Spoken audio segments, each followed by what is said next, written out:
আজকে আমি কচু শাক রান্না করব চিংড়ি মাছ দিয়ে। কচু শাক কেটে ধুয়ে নিয়েছি আর চিংড়ি মাছটা কেটে ধুয়ে নিয়েছি। চিংড়ি মাছটা আমি লবণ আর হলুদ মাখিয়ে নেব। হলুদ দিয়ে দেবো, লবণ দিয়ে দেবো, চিংড়ি মাছটা ভালো করে মেখে নেব। চিংড়ি মাছটা মেখে নিয়েছি, আমি এবার গ্যাসটা জ্বেলে নেব। জ্বেলে কড়াটা বসিয়ে দিয়েছি, কড়াতে কচু শাকগুলো দিয়ে দেবো। সব কচু শাকগুলো দিয়েছি আর খানিকটা আছে, এটা পরে দেবো, খানিকটা সিদ্ধ হয়ে কমে যাবে, আবার দিয়ে দেবো। একটু কমে গেছে সিদ্ধ হয়ে, আমি আবার দিয়ে দেবো।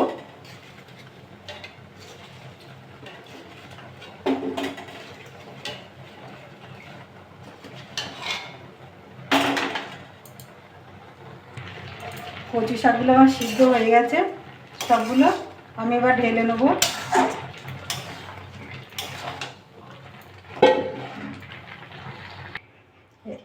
এবার জলগুলো এরকম করে চেপে চেপে ঝেড়ে নেব।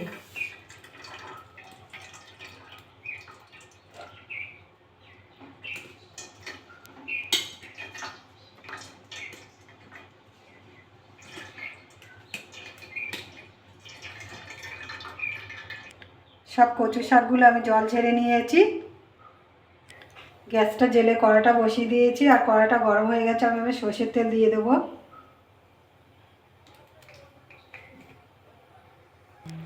তেলটা গরম হয়ে গেছে, আমি 5 ফোড়ন নিয়েছি, শুকনো লঙ্কা আর 2টো তেজপাতা দিয়ে দেবো। 5 ফোড়নটা একটু ভেজে নেবো। 5 ফোড়নটা ভালো করে ভেজে নিয়েছি, একটা সুন্দর গন্ধ রয়েছে। এবার আমি একটা বড় পেঁয়াজ কেটে নিয়েছি, দিয়ে দেবো। পেঁয়াজটা একটু ভেজে নেবো। পেঁয়াজটা ভালো করে ভেজে নিয়েছি, আমি চিংড়ি মাছগুলো দিয়ে দেবো, দিয়ে ভেজে নেবো।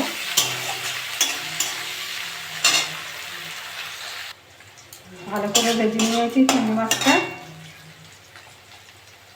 আমি এবার হলুদ দিয়ে দেবো,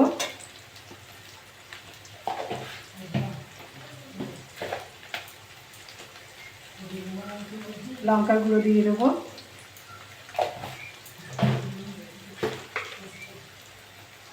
ধনে গুঁড়ো দিয়ে দেবো,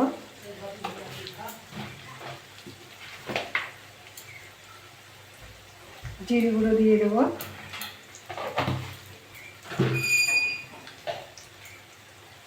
স্বাদ মতো লবণ।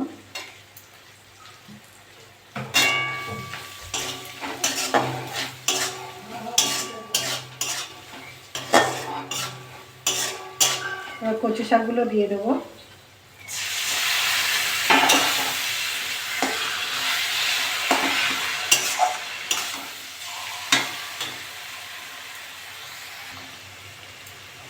কচু শাকটা ভালো করে নেড়ে চেড়ে নিয়েছি।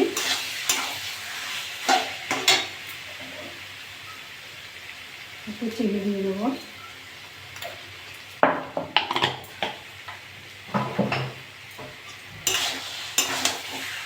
দেখতে মিষ্টিগুলো ভালো লাগে।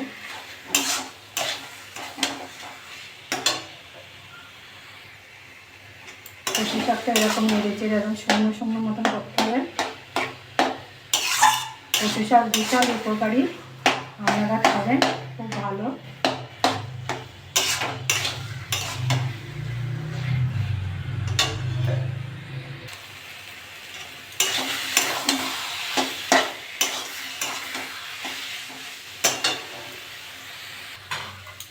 কচু শাকটা আমার হয়ে গেছে, আমি এবার নামিয়ে নেব।